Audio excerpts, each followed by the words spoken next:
사도행전 26장에 보시면 사도 바울이 이제 로마로 그 복음을 전하러 가는 모습이 나옵니다. 그때는 자유인이 아니라 죄수로서 배를 타고 마지막 그가 항해길을 가는데 유대에 있는 감독 이 베스도가 사도 바울을 향하여 미치광이로 취급했던 내용이 나옵니다. 그러니까 사도 바울이 예수에 미쳤다라는 의미겠죠. 또 고린도후서 5장 13절에도 바울이 자신이 하나님을 위해 미쳤다라고 말한 적도 있습니다. 하물며 하나님의 아들 예수 그리스도께서 이 세상에 오셨을 때부터 솔직히 예수님은 환영을 그리 받지 못했습니다. 그러니까 고향 땅에 갔을 때도 예수 그리스도가 기적과 이적을 행하는 것이 부담스러워서 떠나기를 부탁한 적이 있습니다. 그러니까 예수님이 하시는 일을 보면 사람들로부터 참 여러 가지 비판을 받으셨다라는 것을 우리가 성경을 통해 읽지요. 근데 문제는 예수님의 가족들도 예수님을 미쳤다라고 오늘 성경에서 말하고 있다라는 겁니다. 여러분, 우리는 세상을 살아가면서 무언가에 미칩니다. 티네이저들이 청소년기를 지날 때 뭔가에 꽂히면 다른 것을 보지 않고 그게 멋이라고 그것만 입고 다니고, 그렇죠? 그리고 뭔가 자기가 맞다고 생각하는 것을 스스로 굽히지 않으려고 합니다. 뭐 철이 없으니까 그럴 수도 있다라는 생각을 하는데, 우리는 살아가면서 돈에 미친다든지 권력에 미친다든지 뭔가에 미칩니다. 그 미치는 게 어떻게 보면 나쁜 뜻보다는 그 정상적인 거예요. 공부하는 학생이 공부하는데 미칩니다. 대학을 가기 위해서 점수 따기 위해 거기에 미치죠. 우리가 예수님을 믿는다, 예수님에 대한 열정을 가지고 있다, 예수님을 위해서 헌신한다, 세상 사람들이 우리를 보면 미쳤다 그럽니다. 그런 얘기 안 들어보셨어요? 미쳤어. 교회를 몇 번 가는 거야. 그렇죠? 한 2번만 가지. 3번, 4번 가면 미친 거야. 그럼 뭐라고 대답하실래요, 여러분? 아니야. 그러실래요? 따라해 보세요. 그래, 나 미쳤다. 그래, 나 미쳤다. 예수에 미쳤다. 나쁜 말이 아니라고 생각해요. 예수에 미쳐야 우리가 예수님을 믿고 따라가고 살아가는데, 그것이 굳이 세상 사람들이 미쳤다고 해서 내가 미친 건 아니잖아요. 근데 여기 오늘 미쳤다라는 단어가 제 마음속에 이렇게 묵상이 되면서 예수가 미쳤다 하여 그가 하시는 하나님의 일을 중지시키려고 했어요. 야, 너 미쳤어. 이제 교회 그만 가. 지금 세상 사람이나 여러분 주위에 있는 사람이 그런 말을 하는 사람들이 있다라는 거죠. 그러니까 지금 하나님의 일을 중지시키려고 한 친척들은 예수님이 자기의 아들이나 형이나 혹은 오빠에 대하여 한 것이 아니라 예수님께서 함께 하시면서 하나님의 일을 이루시는 성령의 역사를 방해하고 있는 것이 된다는 겁니다. 그래서 오늘 읽은 본문에 보면 이건 성령을 모독하는 것이 된다라고 말씀하고 있는 거예요. 마가복음 1장부터 줄기차게 예수님은 기적과 마귀를 쫓아내시는 사역을 증언해 왔습니다. 그로 인해 많은 사람들이 예수님에게 몰려들었어요. 그럴수록 유대 사회의 지도자들인 바리새인들과 서기관들과의 갈등이 깊어져 갔습니다. 당시 사회 지도층과 예수님의 갈등이 깊어졌다는 것이 가족들에게는 유익하게 느껴질 리가 없다라는 겁니다. 쟤 때문에 우리가 정말 힘들어질 것 같아. 사회 지도층에서 우리를 왕따시키거나 우리를 소외시키거나 우리에게 어떤 불합리적인 것들이 일어나면 어떡하려고, 왜 저럴까, 그런 생각을 예수님의 가족들이 가지고 있었다라는 거예요. 자신들이 뿌리를 내리고 살아온 유대 사회에서 저 예수라는 사람으로 인해 궁지에 몰리게 됨을 감지했을 것이라는 거예요. 그래서 마가는 오늘 마가복음 3장에 이르러 예수의 사역으로 인해 바리새인들이 예수를 죽이기로 의논했다라는 것이 6절에 나옵니다. 그래서 가족들이 예수를 등지는 모습을 예리하게 기록하고 있습니다. 누구보다도 예수님을 가까이에서 함께 자라온 가족들이 예수를 등지는 현장에서 마가는 예수님이 걸어가는 길이 얼마나 외롭고 좁은 길인지를 묵묵히 바라보고 있고 그것을 오늘 본문에 기록해 놓았다라는 거예요. 여러분, 우리 큰 그림을 한번 그려볼까요? 우리는 예수님을 믿어 하나님의 자녀가 되어 우리가 걸어가야 할 길이 우리 앞에 놓였습니다. 그렇죠? 사도 바울은 표대를 향하여 달려간다. 그 의의 면류관을 바라보고 간다고 그랬습니다. 사도 바울도 얼마나 예수 믿기 전에는 이 유대 사회 지도층에서 으뜸가는 청년이었습니다. 앞으로 산헤드림의 리더가 될 수 있는 자격을 다 갖춘 사람이었습니다. 근데 예수 그리스도를 믿음으로 말미암아 그가 가야 하는 길이 그전과 같지 않았습니다. 핍박이 있었습니다. 자기를 살해하려는 사람들이 쫓아다닙니다. 뿐만이 아니죠.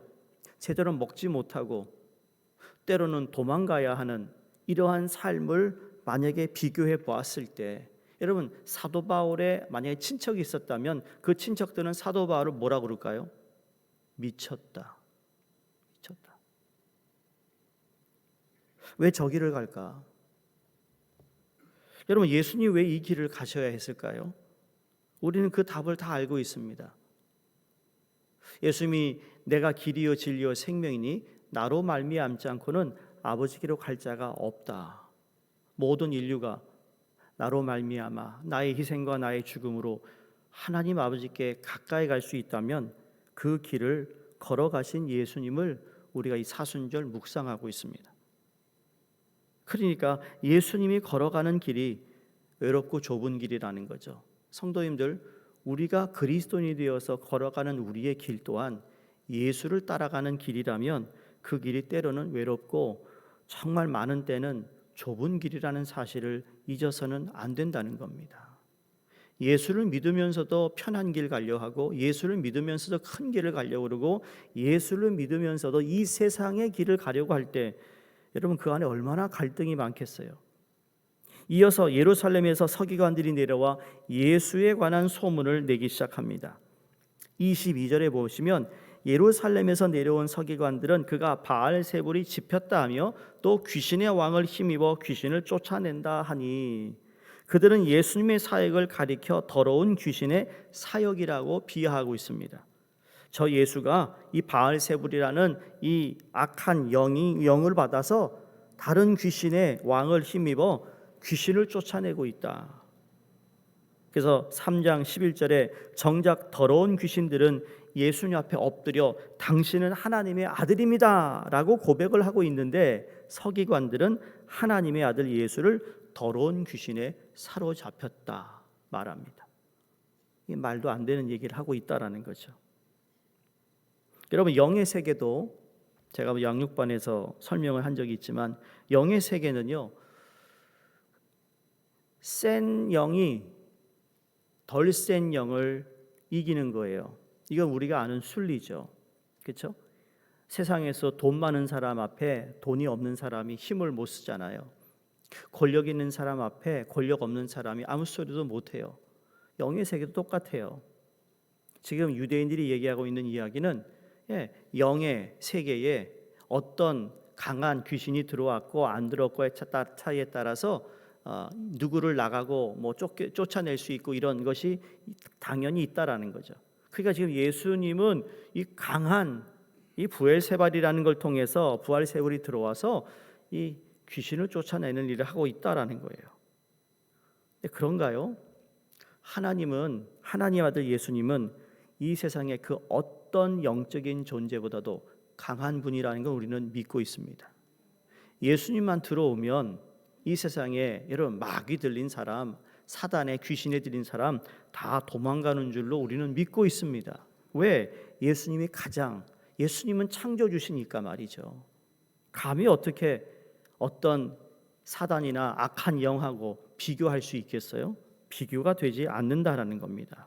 적어도 서기관들은 하나님을 인식하는 데 있어서만은 더러운 귀신들만도 못합니다. 귀신 들린 자는 예수님 알아보는데 이 서기관들은 뭐예요? 하나님을 운운하나 실은 하나님에 대해 무지합니다. 율법을 가르치나 진리와 동떨어진 자들이라는 거죠.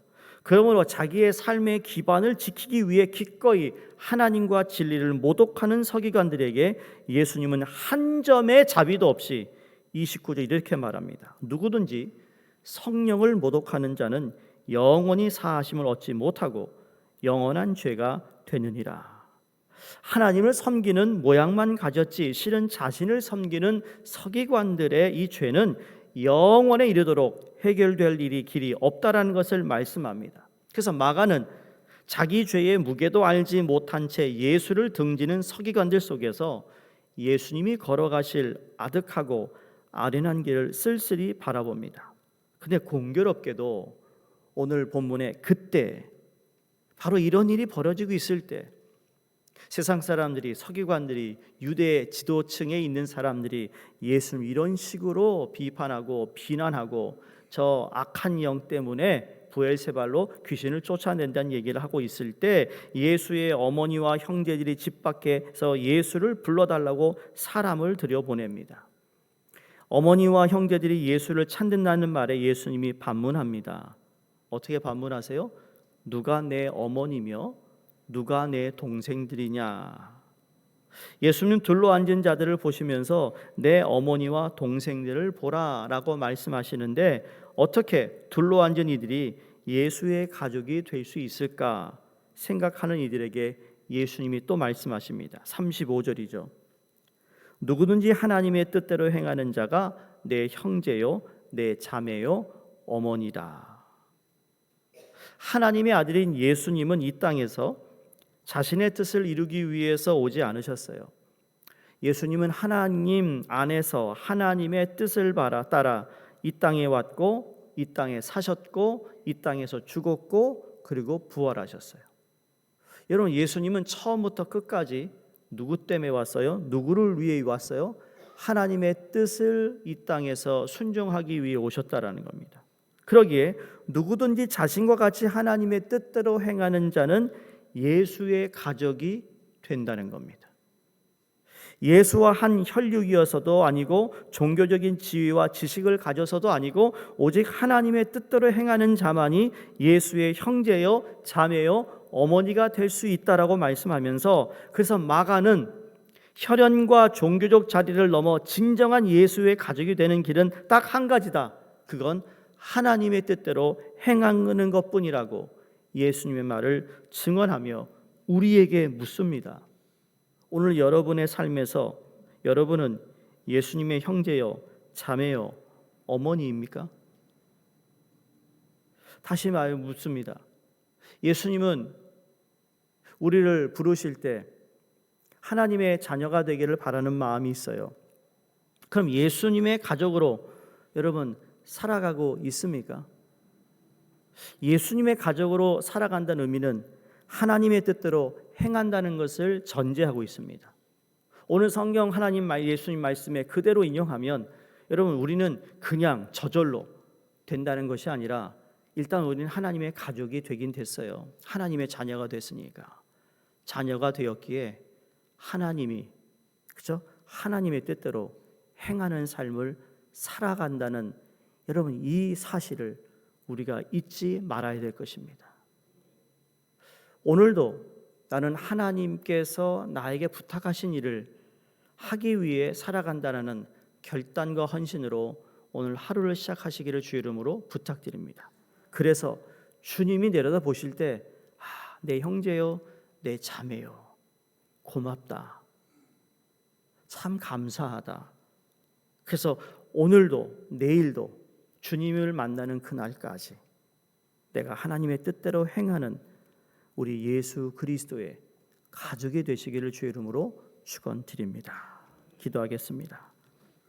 하나님, 어떤 소문과 사람들 속에서도 저희가 허락받은 오늘을 예수님의 형제요, 자매요, 어머니로 살게 하여 주시옵소서. 하나님의 뜻을 따라 말하고 하나님의 뜻을 따라 침묵하고 하나님의 뜻을 따라 행동하고 또 기다리며 예수님의 형제요 자매요 어머니로 존재하는 것이 저희의 삶의 가장 큰 기쁨이요 삶의 이유가 되게 하여 주시옵소서. 하나님의 뜻을 온전히 이루는 삶을 살기도 오늘을 결단합니다. 헌신합니다. 하나님 우리를 도와주시옵시고 성령님 함께하여 주시옵소서. 감사드리며 예수 그리스도 이름으로 기도드리옵나이다. 아멘.